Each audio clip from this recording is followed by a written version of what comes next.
हिवाळी अधिवेशनाचा पहिला आठवडा कामकाजाविना गेला पाण्यात। वारंवार गोंधळ घालत विरोधकांनी सभागृह पाडलं बंद। दुष्काळाचा मुद्दा पडला बाजूला। एफआरपीच्या मुद्द्यावरून स्वाभिमानी शेतकरी संघटना आणि सहकार मंत्र्यांमध्ये झाली बैठक।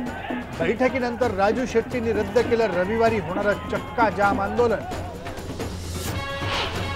मुंबई एंट्री पॉइंटवर 30 सप्टेंबर 2027 पर्यंत टोल वसूल करण्याची मुदत MSRTC कडे आहे। ही वस्तुस्थिती आहे। मुंबईच्या एंट्री पॉइंटवरील टोल वसुली 2027 सालापर्यंत सुरूच राहणार। टोलची कंत्राट रद्द करणं अशक्य। एकनाथ शिंदेंची अधिवेशनात माहिती। UPAच्या काळात राष्ट्रीय सल्लागार परिषदेमुळे पंतप्रधान पदाचं झालं अवमूल्यन। आत्मकथनातून पवारांनी केली सोनिया गांधींवर थेट टीका।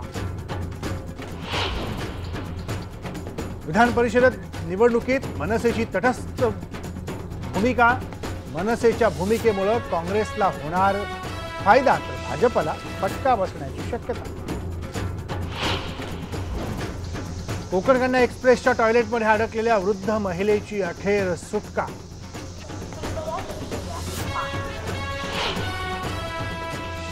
T20 वर्ल्ड कप मध्ये भारत पाकिस्तान येणार आमने सामने। 19 मार्चला धर्मशालामध्ये होणार मॅच। T20चं वेळापत्रक जाहीर।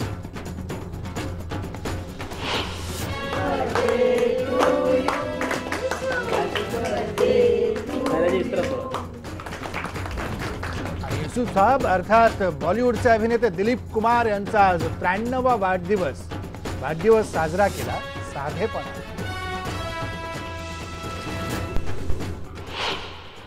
सुरुवात करूया नागपूर हिवाळी अधिवेशनाच्या बातमीपासून।